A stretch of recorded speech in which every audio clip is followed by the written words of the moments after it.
Hi friends, and welcome back to my channel. My name is Tammy Ernest and I am a long arm quilter, and if you like seeing beautiful quilts then you are in the right place.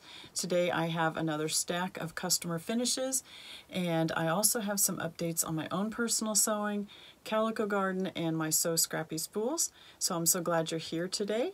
And so let's start with a giveaway. So 2 videos ago I talked about my Sew Sampler box that I receive from the Fat Quarter Shop each month, and in August there was a paper pantograph. This is Scribbles. This is done by Urban Elements, and I am not going to use this because my long arm is digitized and I do not plan on using paper pantographs. But if you are trying to sew or quilt quilts on your domestic sewing machine, or even if you have a hand-guided long arm, this might work as well, then you will want this pattern. So I ask you to put Scribbles in the comment below that video, and a whole lot of you did that, and so I have picked a random comment picker from that, and our winner is Big Sister.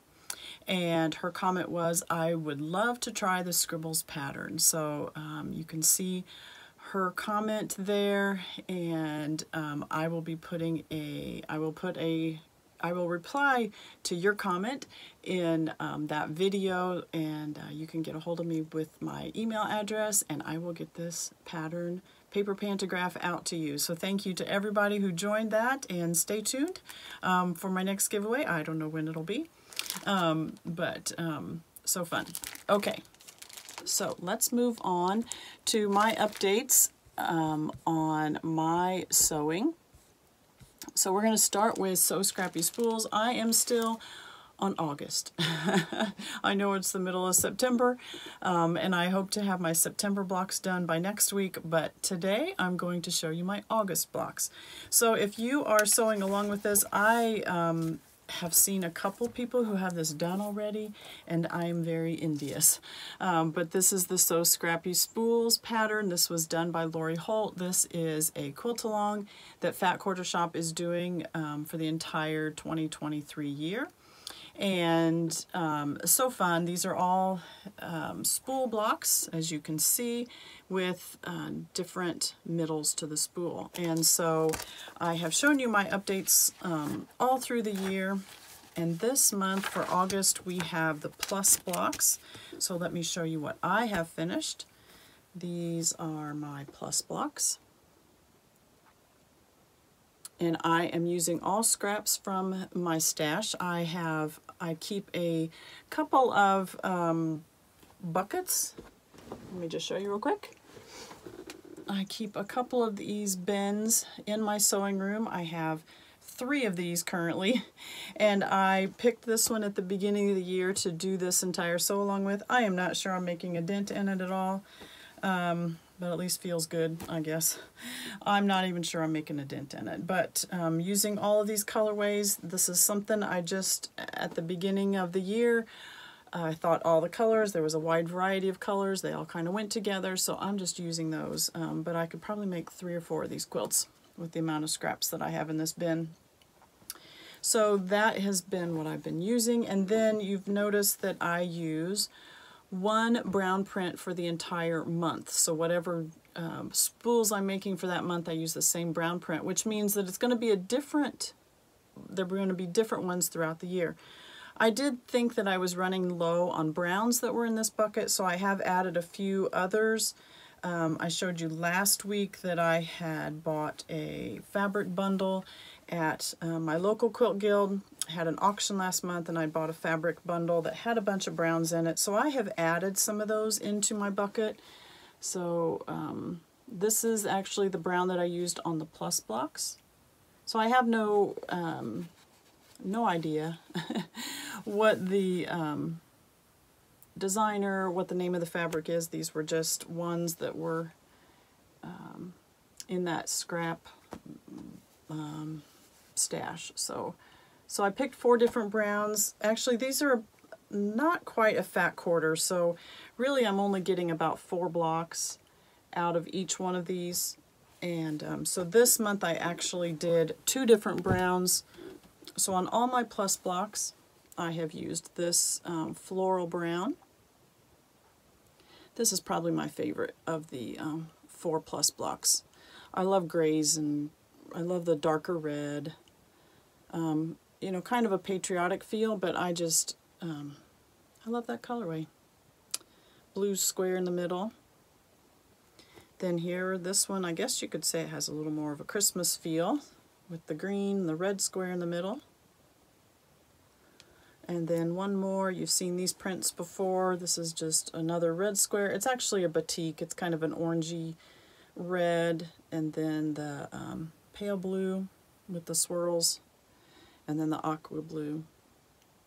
Now, these were called the plus blocks. We did do another block earlier in the year that were called the dash blocks after a churn dash. And you can tell these blocks are very, very similar.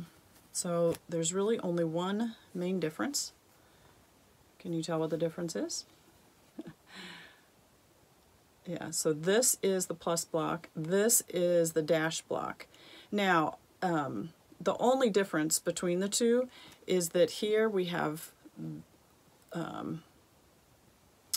this same fabric right here doesn't go the entire length of the plus. If that gingham right there was the entire length of that plus, then it would look just like this block.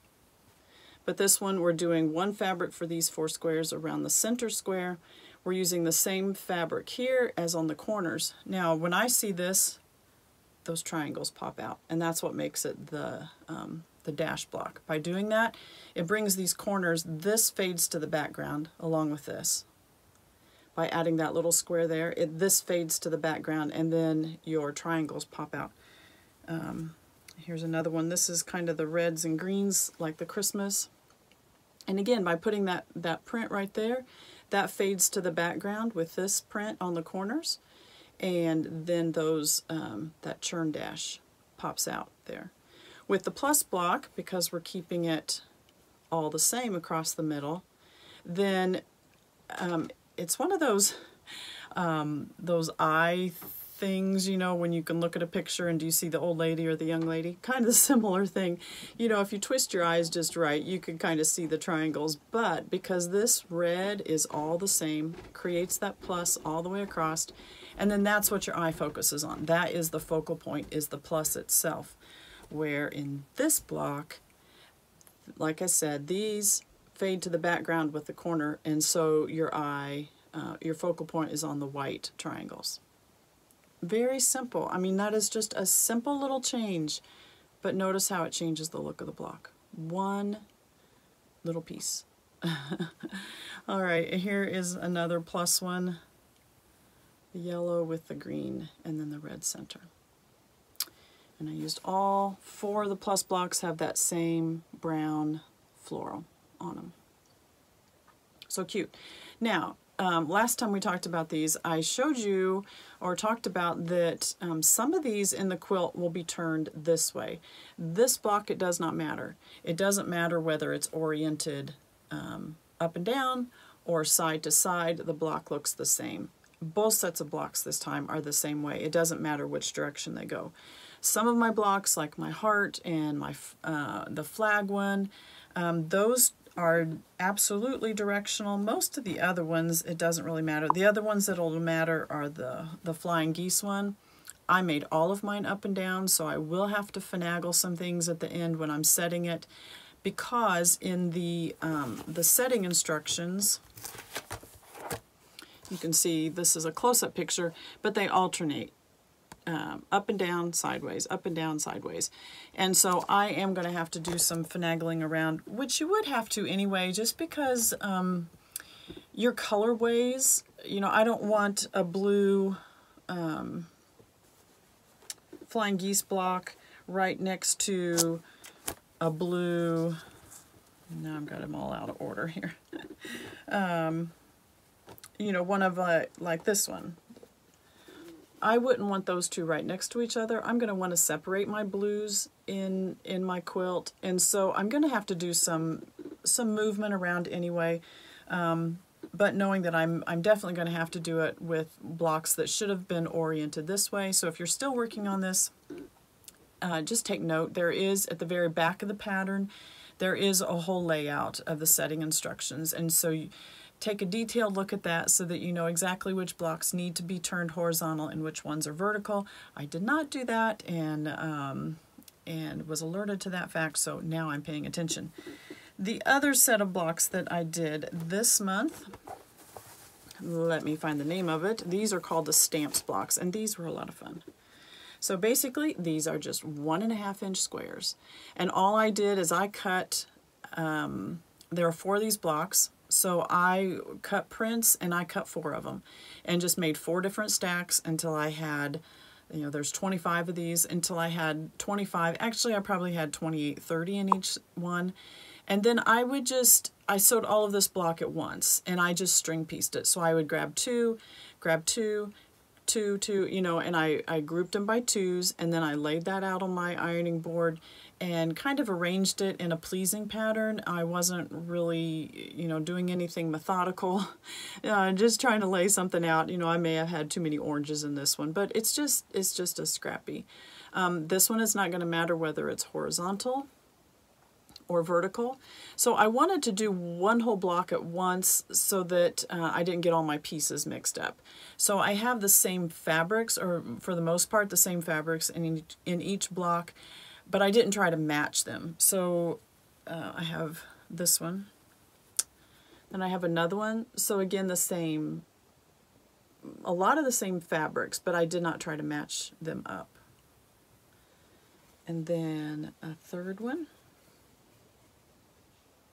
So I tried to include some lighter colors and some darker colors, you know, the light ones, the yellows or the ginghams, like this is that yellow gingham, here is a green gingham, but they kind of read as lighter colors in this, and then I had some darker colors, the oranges read as lighter ones. I didn't add any white in there. I kept the white as my background of the spool. I didn't want to put whites in here and pull away from that. So these are all just lighter prints. Here's that same light blue with, it's actually kind of a cowboy rope or something that's in my other blocks. But I just tried to pull some lighter ones and some darker ones. And then here is my fourth one. So again, all of them are very similar, but I didn't try to match them at all.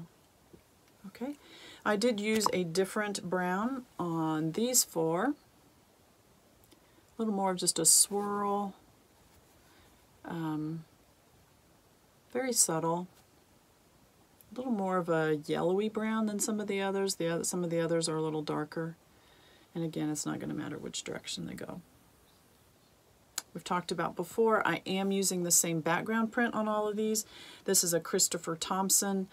White on white. It has just a tad little bit. Let me see if I can get the lighting just right. You can see just, it's got some random little dots on it. They're almost like little, well, there are little flowers. You can just barely see there. Just randomly put throughout.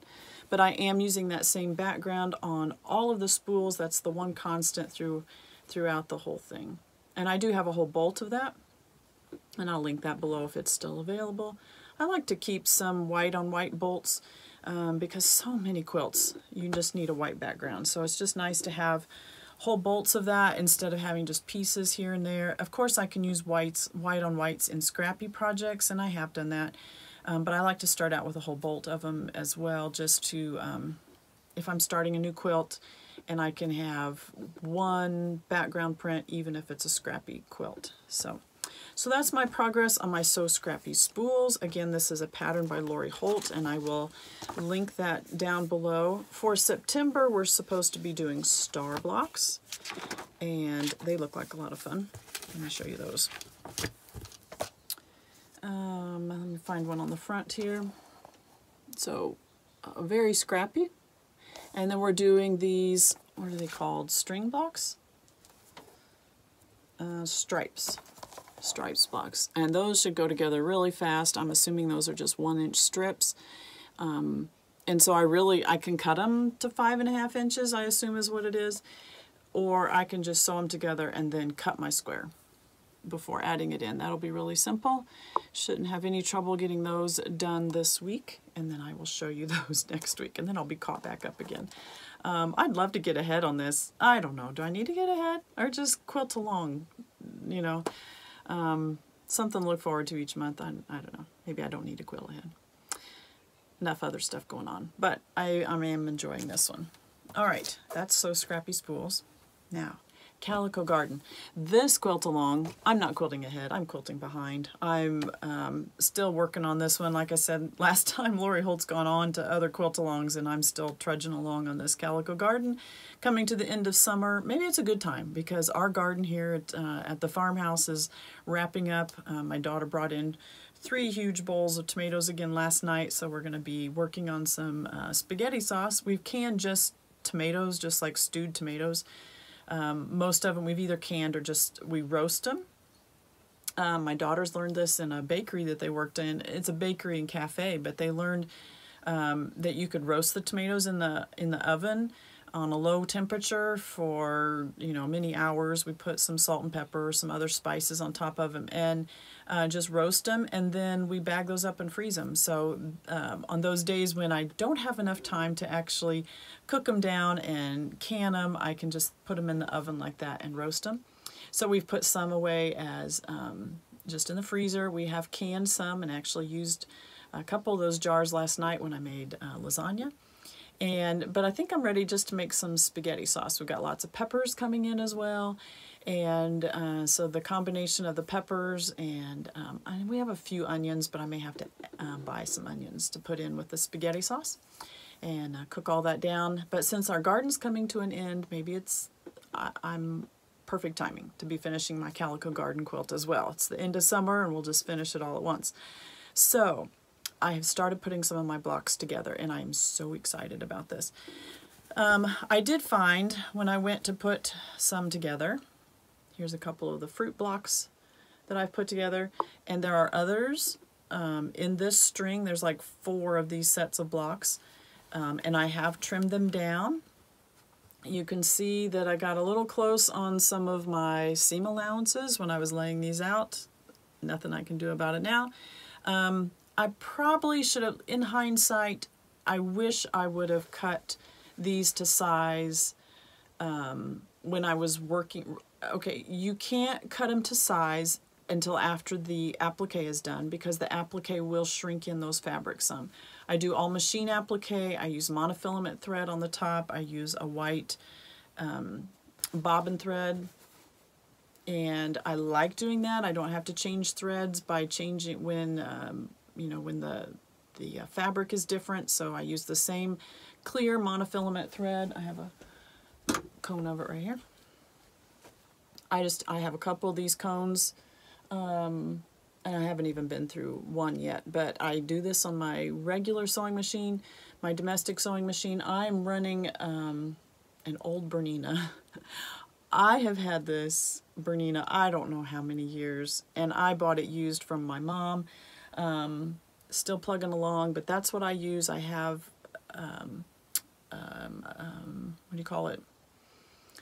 The thread thing behind my machine, so this is not actually on my machine. I have one of those thread things, metal things, whatever it's called.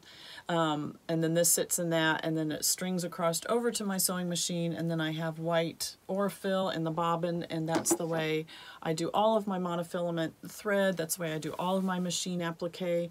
I don't like switching the colors. There was a time when I did, a time in the past when I did applique that I switched all the colors, or even that time when you did primitive ones that you did all the black trim. And I just like the look of monofilament much better. I have been asked whether monofilament thread melts if you iron it. I did a test. So first of all, all of these pieces have been ironed, and the monofilament thread is still there. So then I thought, well, maybe, you know, maybe I'm actually seeing the bobbin thread. You know, maybe that's what's holding it on there, and maybe the monofilament thread is melting into there. So I laid monofilament thread across my, I have a little ironing mat. I really need to fix this. You can tell how much I've used it. This is just a piece of plywood. covered with ironing fabric, and then each time that my fabric wears out, isn't that the cutest fabric? I just think that's the cutest fabric. But each time the fabric wears out like this, you can see I'm getting a pretty worn spot here in the middle, and it's turning kind of brown. Each time, sometimes I take that off, other times I just cover it with another piece. But so I just laid the monofilament thread across here, and I put my iron right on it. See what it would do. Did not melt. It was still fine. Did it several times. I mean, and I have an antique iron, an old antique iron. They're very warm, very hot, very heavy. It did not melt. All right, so my own personal test, nothing scientific. That's just what I did. It did not. I had no trouble with it melting. Good question. Something I didn't think about prior to, but it has not been a problem for me. Now, these applique quilts, to be honest, are not going to be ones that are going to be handled and washed a lot. These are more, at least these ones that I'm doing of Lori Holt's, these are more decorative. They're going to be more for display. They're not going to be everyday ones that get washed and dried a lot. Over time, will the monofilament thread hold up? I don't know. I don't know. I'm assuming so. My one that I did a couple years ago of the My Happy Place one, it's been fine. It is just over a quilt rack in my living room, and it sits there. Doesn't get used a lot for comfort, for warmth. It's more for show, and the thread's been fine. So that's my take. And that's why I'm using it. I don't mind it, and I like the look. I just like that the fabrics show through, and I don't have to change those colors out. It's much quicker when I'm doing my machine applique.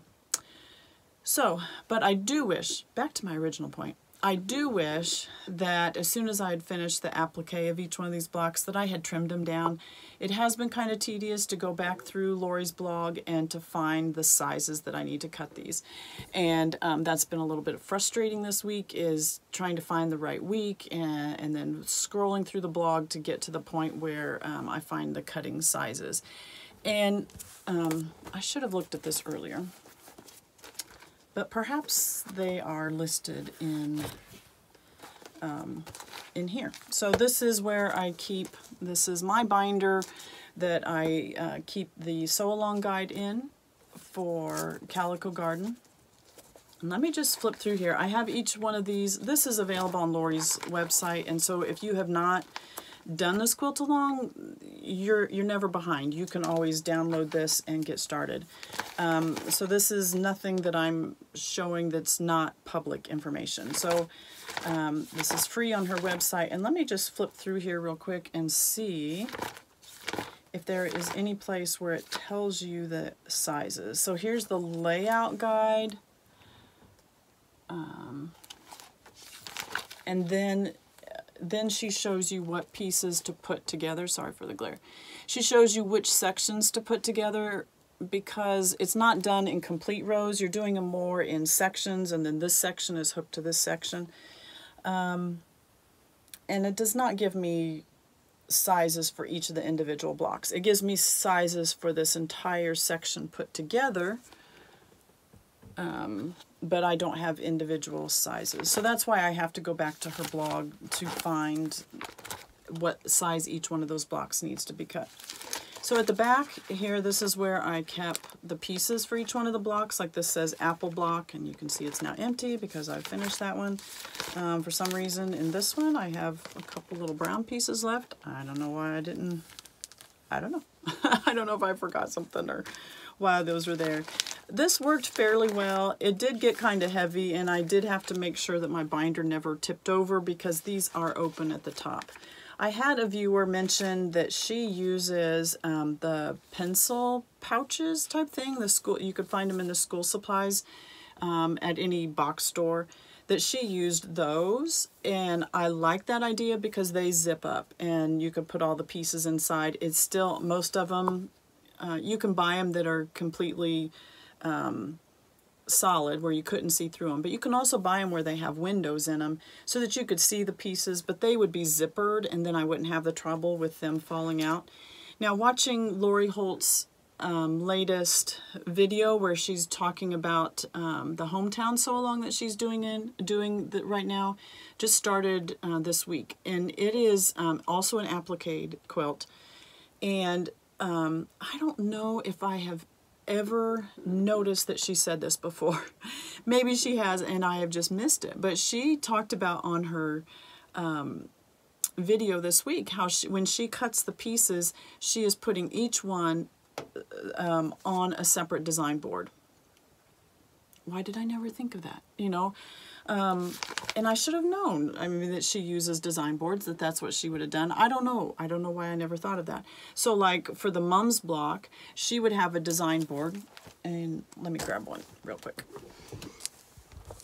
This is just one of my homemade design boards, and this is on my list to do, is to make a whole bunch more of these. I have tons of scraps of batting, and I just want to make more and more of these, and I just need to put that on my to-do list. But this is just a design board. This has some of my leaders and enders projects that I'm working on.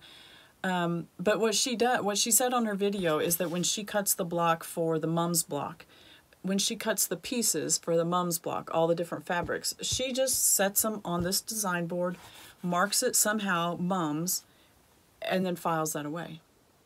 Why did I never think of that? I don't know. I love that idea. Then how pretty would that be to be stacked up on a shelf here in my sewing room and all the different colors? And so if or when I do another applique quilt, I'm definitely going to do that because I like that idea. I don't know why I never knew that she did that. But so lots of different ways where you can keep track of your fabrics and all your pieces for this quilt along. So let me show you how much more I have to do. I have all of my Calico star blocks pieced, and I showed you last time that I do have some that need the circles. I have all of the circles traced onto interfacing, turned inside out. I have not pressed them, but they look pretty flat actually. So all of these are ready to applique onto the centers of the Calico stars. I did realize when I started putting the quilt together, I started on this very top row. Like on this first section right here, I was going to put these blocks together and realized I never made that blue block. It was like the first week. It was the first week, and that's one of the coneflower ones. I made the purple coneflower, and I didn't get to the blue coneflower. So the very first set of blocks that I went to put together, I didn't have the blue coneflower done. So I do have those pieces, and here's all the individual pieces. I still need to trace the So Simple shapes onto the interfacing, and this is the one last block that I need to work on. Then I also realized there were some of the blocks that I had not finished appliquing. And I don't think I have any of those right here to show you, but I came across, oh yes I do. Yes I do. So like I had appliqued most of this one, but I still had a couple pieces down at the bottom. You can see they're not pinned anymore. This was done with Sue Daily glue, and so they're on there fine. They're not coming off. I could peel them off if I wanted to, but I had appliqued these two top ones, got interrupted for whatever reason. These three pea pods down at the bottom have not been appliqued. So my plan is that I will make that last coneflower block. Then I will gather everything that needs finished appliquing, which would include the starflower blocks. These all that need to be done is appliqued onto the center. I have that pea pods to finish. I still have these pink cherries to applique, and the strawberries at the top. None of those have been done. I found a flower block that had not been appliqued, and that may be it, except for the Garden Girl, because the Garden Girl, she overlaps onto this soil one. So I need to, and my chickens, the chickens are made, but they're not appliqued down. Now that I think about it, I've got a few more things to do. But this piece here, she's sewed onto this piece, and then I need to connect it with this soil piece down here, and then applique her down to that. I have all the fencing done. So I'm going to finish up all that I need to do so that I can do all of my applique at one time and just put that into the sewing machine and do all of that. So not too much more. Here are a few of the blocks that I do have together. So this is lettuce and one of the little spool ones. So cute. Here is another section that is all together.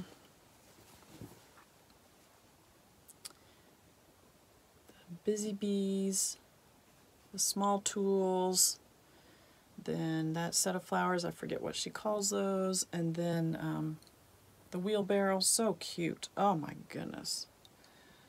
You kind of get lost in the weeds for a while. You know that this was such a big project, but now that it's going together, it is so nice.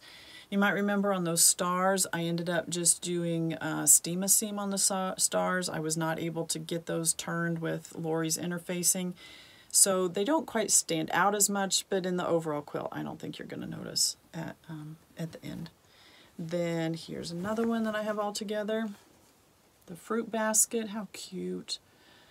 The butterflies and the snails, then the little seedlings, and then again you can see on my bird, I got too close to the seam allowances on some of those, so just make sure when you're working on this that you stay within the, because that after I appliqued it and then trimmed it down to the size that Lori said, my bird was a little off. So obviously he could have gone much farther down onto that grass, and then I wouldn't have had him running into that, but oh well. Oh well. What's done is done. So I'm getting there. I'm so excited. I can see progress, and I can see that that the end is near, and so I'm really excited to get all of that finished. Okay, that's all that I have finished for my personal sewing this week. Let's move on to some client quilts. So this first one is Glenna. Glenna is local to me, but this is the first quilt I've done for her. So here are some larger pictures.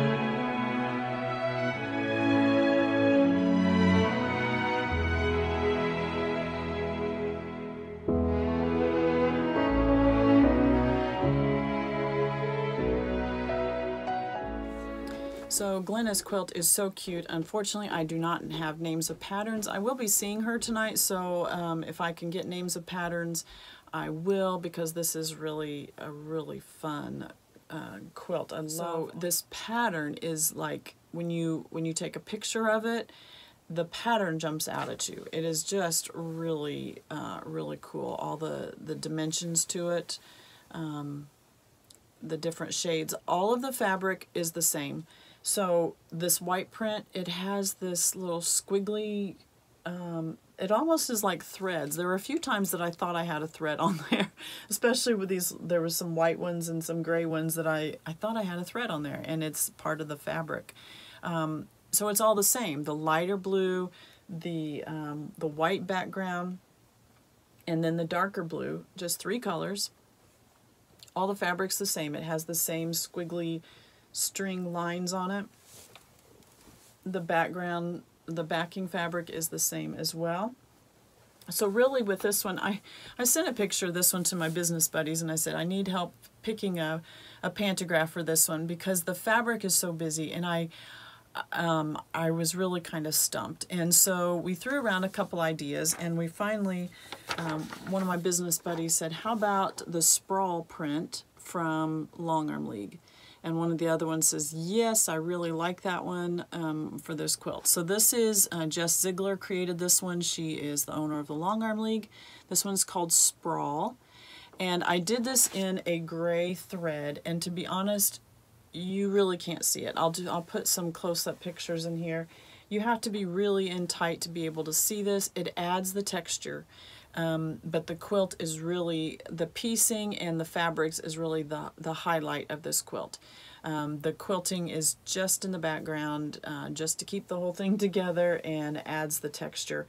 I like, if you were here in person, and then from the close-up pictures, You can kind of see just the texture, how it adds in, you know, if you get the lighting just right, can you see the little squares and boxes? It has that just a little bit of the roundness at the bottom, which I like. It just gives it a little different dimension. But you can kind of see the lines in there.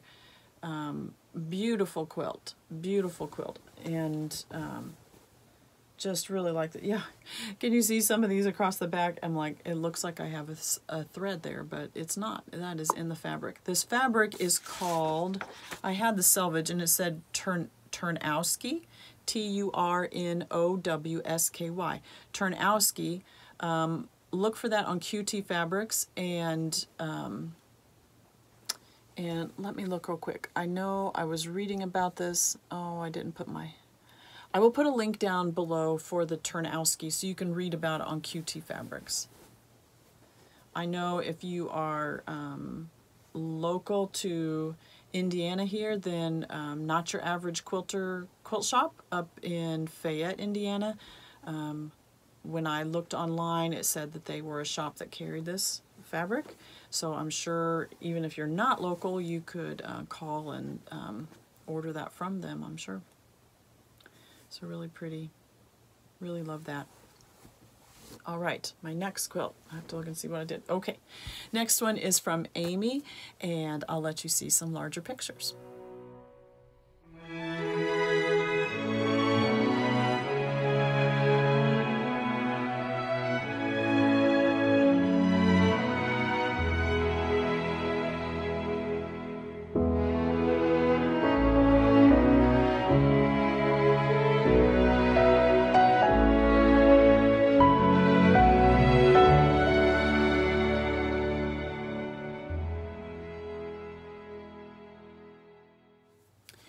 Amy's quilt is fun, bright, cheery.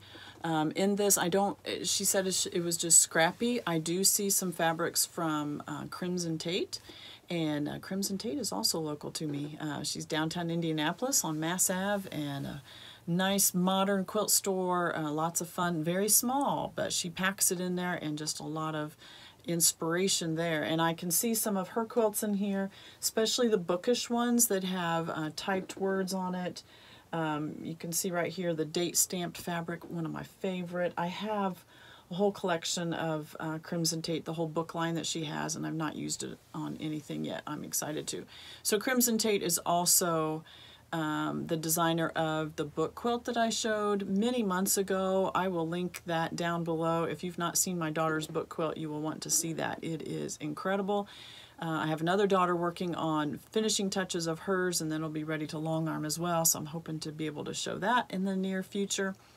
But Crimson Tate developed that book pattern, and her book, if you see the book pattern, then it's like a bookcase with all the books on it. Then Crimson Tate on the pattern cover has the bookcase quilt done in all of these fabrics with the date stamp and the words, just really cute. So you'll have to go find that. But Amy's quilt has lots of other scrappy, bright, colorful, just so many fun fabrics. This is one that you could just sit and look at for a long time.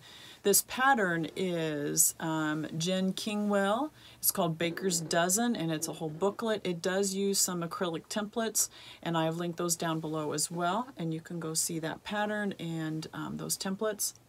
Again, Amy said she did this all scrappy, and I don't have names of certain fabric lines. The backing fabric, again, a very fun, I actually have this upside down, apologize for that. Almost like a peacock type, just large, floral, bright, really, really pretty. Very nice. For the pantograph, Amy asked for the espresso, and again, this quilt is so busy it's kind of hard to see the quilting, but this is the espresso pantograph. Nice swirls, real tight ribbon type swirls, and again, we've talked about that if you're a hand-guided quilter, one of the ways to create that ribbon effect is as you do your swirl, then you cross back over as you come out. Again, continuing to cross back and forth over your line creating a little bit of space and then crossing over it to the other side. That's what creates that ribbon effect. I've used this Pantograph on a lot of different styles of quilts, from classy to bright and fun. It's just a really versatile print. And again, I like how it nests into each other. You can see how far down the previous line, previous row comes into the next one. So it nests together really well. It looks good either direction.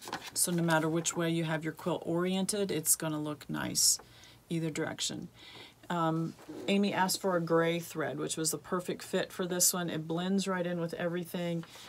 Gray is such a nice thread color to use, because on dark colors, you know, your Amish colors, your I would say your blues, your royals, your purples, the gray looks good on those. Bright colors like these, you've got a lot of gray in modern prints. The gray fits right in. It's a way of adding just a tad bit of color, but it's so subtle. Sometimes the white can be too much of a color, honestly, on a quilt, and gray can kind of blend in with all different colors. So even on the back, so very pretty. So you'll have to check out that pattern and how it all goes together. Again, that's Baker's Dozen. It is a booklet, and I have linked that down below. All right, let me take a peek. Our next quilt will be Judy's, and this is a flannel quilt.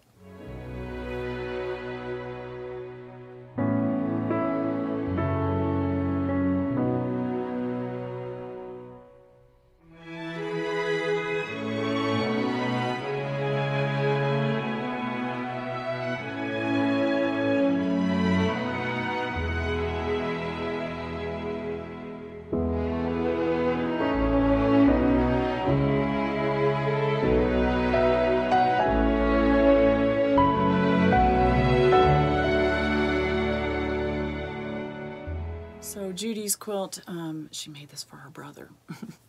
He doesn't know about it yet. All right, so this is all flannels. I love the plaid flannel with the gray and the black and the very thin red stripe. And then she's used a red flannel. This is kind of a houndstooth type design on there, which is very subtle gray.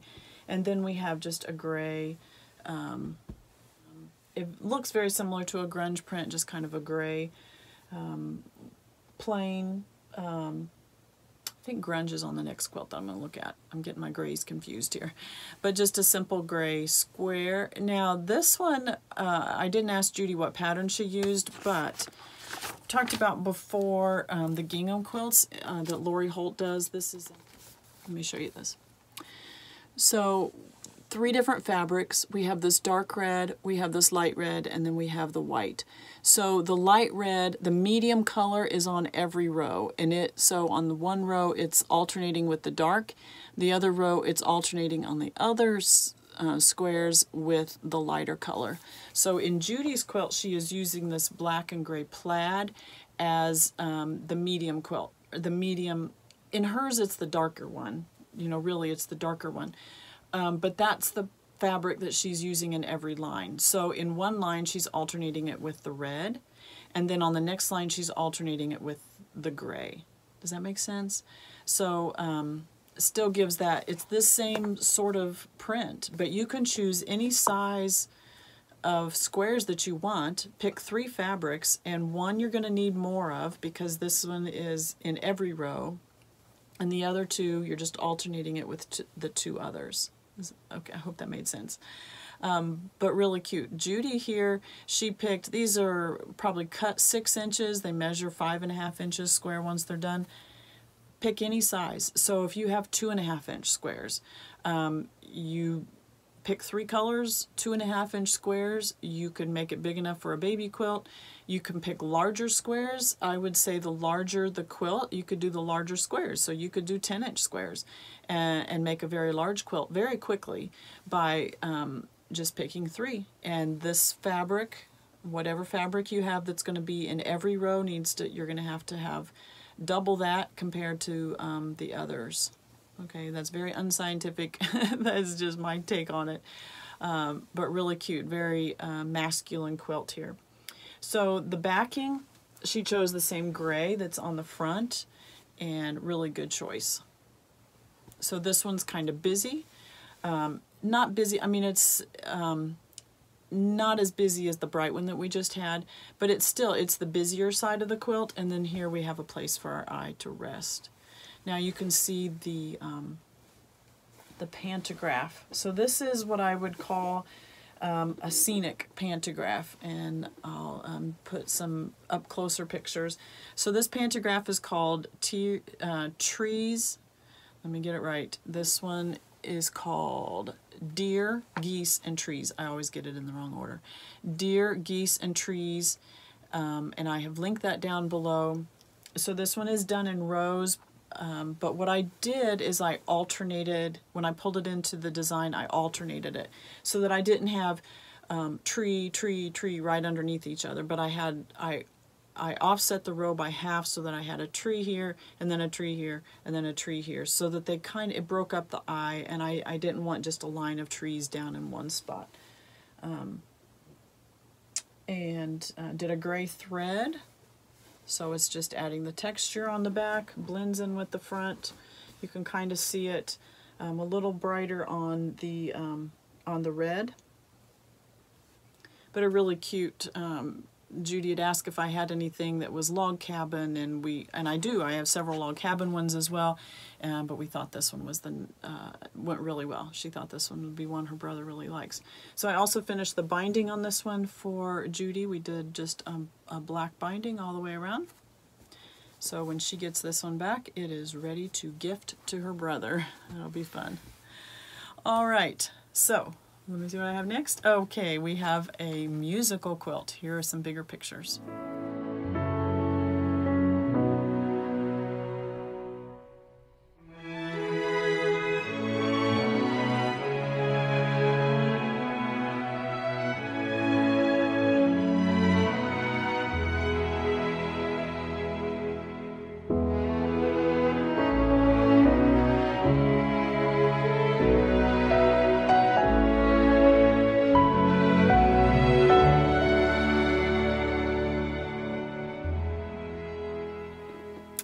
This is Brenda's first quilt, and didn't she do a nice job? She really did a nice job. So it's a whole musical theme. So here on the white prints, we have the music score going across.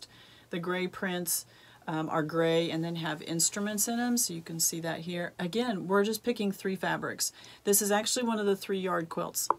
So you're picking 3 fabrics. So she's got the black for the sashing. It has little white dots in it. Actually, we have a 4th one because we have the gray border around the edge, but this is directional, so you notice that she did all of the musical score on the horizontal blocks, and then the gray ones she did on the taller vertical blocks. So it is directional because all the musical scores are going the same direction. This is a great way to use up novelty prints. So you see how it's highlighting the musical ones. So you could do this with any novelty prints that go together. Pick 2 and then some sort of a sashing, and use those, because you've got the big squares, you can highlight those novelty prints that you like. Great for baby quilts. This one, probably for a little older than that, wouldn't have to be a necessarily baby quilt with the music, but a great way to use a lot of those novelties. This would look great even in sports teams or things like that, a great way to show off those fabrics. So the 3-yard quilts that are done by Donna Richardson of Fabric Café, this one actually comes from the book Fast and Fun, and I have linked that down below. This one is the one where it's a grunge on the back. Looks very similar to the backing that Judy had, but I know this is a grunge. Done by Basic Gray, and I have linked that down below. So for the pantograph, I could have done a musical pantograph. I didn't feel that it needed it because the fabrics were so musical. It had the musical instruments, it had the music score, had the notes. I didn't feel we needed more music on top of that. So with Judy's quilt, because it was the plain fabrics, it was the reds and the gray, and then just the plaid, I felt that the themed Pantograph went really well. With this one, the fabrics have the theme in it, so I didn't have to create the theme with the Pantograph. So this one, the Pantograph, is just a complementary roll. And so I chose the Soho Pantograph. I felt like the Soho Pantograph added the feel of the same musical notes, even with that little, because Soho is not just swirl, but it kicks out that little point as well. So very similar to some of the notes where you have just the little upswing in the notes. I just thought this was a good complement without being exactly the same type of print. We again did gray thread. I used gray thread on so many of the quilts from today. A gray thread blended in with everything, blends right in with the back, and just adds the texture onto the back. So Brenda did a really nice job for her first quilt, and she needs to do more because she did such a great job. Again, I don't remember if the pattern itself has this outside border with one more color. You could choose to do this outside border even in the same black that was here, and that would put a finishing touch. Even with that, we talked about last week how if you put the same color border right next to your piecing, then it separates it from any other borders that you would put around here. So it works either way. Here with a different color border on the edge, or the same black color would have looked really nice as well. Even with hers, what she can do now is do a black binding on it and kind of put that finishing touch around the edge. But anything, you know, even a gray binding would look really nice too. So really nice, Brenda. I can't wait to see your next one because you did a really nice job on this quilt. All right, and I have one more nativity quilt today, and I can't wait for you to see that one.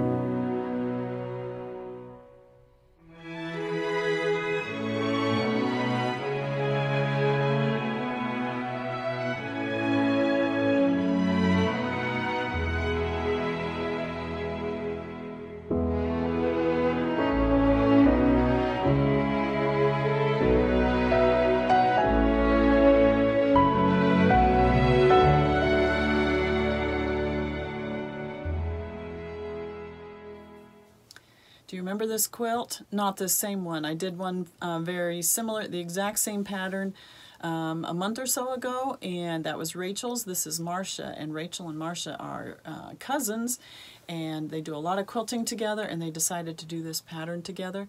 Marcia chose different fabrics, but all from her stash. So this is the Starry Night pattern from So Kind of Wonderful. You'll need to go check out their stuff. I just am really liking their things. This is done with a special ruler and all of these circle shapes. So the ears, the muzzle, the hair, the clothing, baby Jesus and the manger. I'll insert some pictures so you can see the Bethlehem town and the palm branches and the wise men. All of it's done with one ruler, and you use it in different ways to cut the different shapes, but all on the all those curved shapes are really nice. So that none of this is applique. This is all pieced together. So cute. I love the colorway that Marcia chose for her Bethlehem village. A lot of batiks she has used. The batiks work really well for the color variation. You know, for like the donkey. I love how he's blue. The batiks add a lot of variation for clothing and for your town. For the wise men and their gifts. Marcia did use a shiny print for one of the wise men's gifts. You can see that, and it just quilted right through there. A lot of purples and brights for the wise men to show their richness. Look at the camel.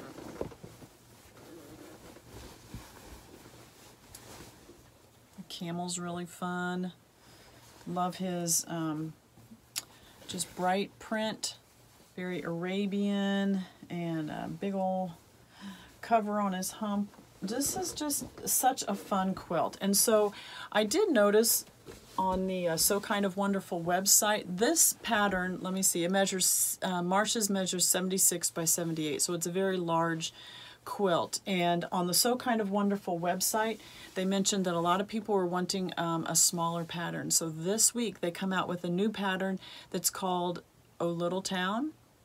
I think that's what it's called, Oh Little Town. It's the same idea, but much smaller. So if you're not wanting to make this large of a quilt, you're more interested in a smaller one, you'll have to check that out. It's still on pre-order from what I saw, but maybe by the time you can go there, it'll be ready to be purchased, and really cute. They also have, I just saw this on Instagram the last few days, they have a pattern called double rings. So it's the way that you can use one of their rulers to create the wedding ring quilts. And if you remember wedding ring quilts from olden days, that beautiful piecing, but we've not had a good way of recreating those with rotary cutters. And to do them with the templates and things, it's just very tedious, and so not a lot of people do those quilts anymore. But So Kind of Wonderful has come out with a ruler that you can use and a pattern, so you can make what they call double rings, and looks really, really cute. So that might be something you want to check out too. So Marcia has the backing fabric. I will link this down below. I don't have the name of it here in front of me. This is a wide back, has a little bit of a white on cream. I would say the background, the base is a cream, and then it's got just a little bit of a flower, but almost has the feel of a star, which is neat because the pattern name is Starry Night. A little bit of a white star radiating out. And then the Pantograph is actually the same one we used on Rachel's, which is called Curly. And this one is a lot of fun, a lot of swirls, a lot of tight curls. Gives those little round balls, and I mentioned when I talked about Rachel's quilt, I just think it's a cute addition to the animals that are on here, and just the desert feel, I guess. You know, you kind of think of Bethlehem and the terrain of that time. I just like this Pantograph. I think it works really well. And I used a white thread because all of the backing fabric, or the background fabric, is all the white, so wanted it just to blend into that. Really, really cute. I also noticed on their website that they have a new addition to this. It's a separate little pattern, an addendum, I want to say, and it's a cow block. So you could insert a cow or put him in place of something else, but that one is really cute. He's got the little horns sticking up. Really fun pattern. Just all of their stuff is really, really neat. I like the way they're using their rulers, and they give you so many different patterns to use. It's not like you're buying one ruler for one pattern. They have lots of different patterns to use. So if you buy one of their rulers, you can buy many different patterns to use that one ruler on, and you might want to check them out. So I have linked the Curly Pantograph down below as well. Really fun, getting us ready for Christmas. So that's all I have for today. Hope it didn't feel like it was in a rush there. So many fun quilts. And if you are in need of long arm quilting services, I hope you'll get a hold of me. My information is down below. And I would love to know what you're working on, so put it in the comments down below. Are you working on your Christmas quilts yet? Or maybe you're doing one of the 3-yard quilts. I'd love to know what you're working on. And if, like I said, if you're in need of long arm quilting services, whether it's a new quilt that you just finished, whether it's a quilt that's in your grandmother's cedar chest, or it's one that you pieced 20 years ago and you never thought was good enough to finish, it's worth finishing. Okay, let's get those out and get them finished, because every quilt is worth finishing. We'll see you next week.